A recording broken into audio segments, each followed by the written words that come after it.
that it gives us, as readers, the opportunity to move inside another human being, to look out through that person's eyes, hear with her ears, think with his thoughts, feel with her feelings. I wanted to start off with this quote because this is one of the main reasons that I read. When I read, I feel like I'm delving into this entirely different new world, and I get to approach these different situations and adventures and possibilities that I wouldn't be able to go through in my day-to-day life.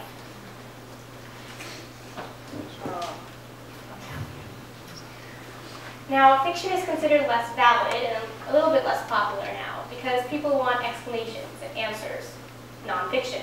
But fiction isn't just a bunch of fake stories. When you read fiction, you get to go into another person's position and see and think about all these things that you might not encounter in your real life. Also, it encourages you to think complexly because you see these different ideas, you start thinking about them, and you wonder how you can implement those into your life.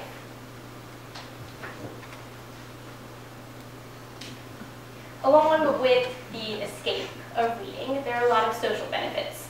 And so that whole idea about book nerds being socially inept isn't always true. It is sometimes true. It's true for me. Still is true for me. But not always. So you can't judge book nerds.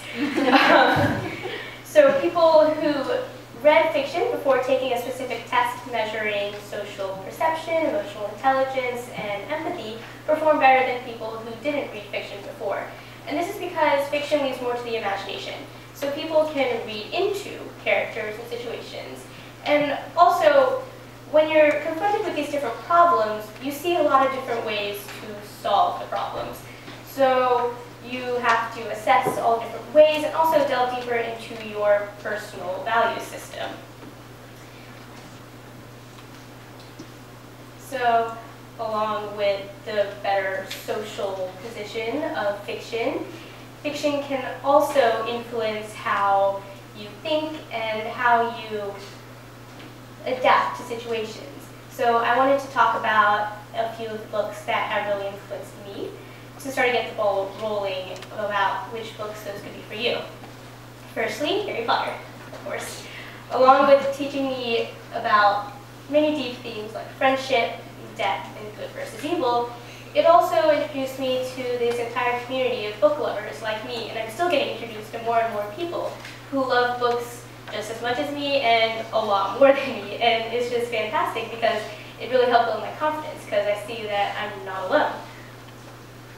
Also, The Giver. I read this in 8th grade, and it's one of the first books that I really enjoyed that was assigned for school, and I like books, and when books get assigned for school, I don't enjoy all of them, so it must really suck when you really don't like reading and you're still being forced to read these books, so I'm really sorry about that.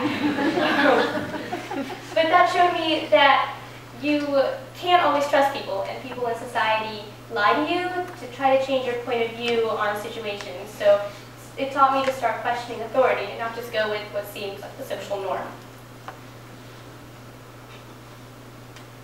Now, there is the argument, which my mom uses a lot, that delving into the fictional world kind of takes you away from the actual world and real stories.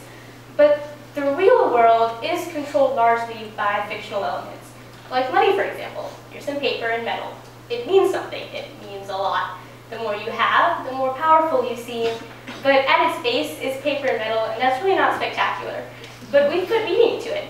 So evidently it's now important. Also, national borders, like the recent incident with Crimea, Ukraine, and Russia. If you go up hundreds of miles and look down, you don't see these borders.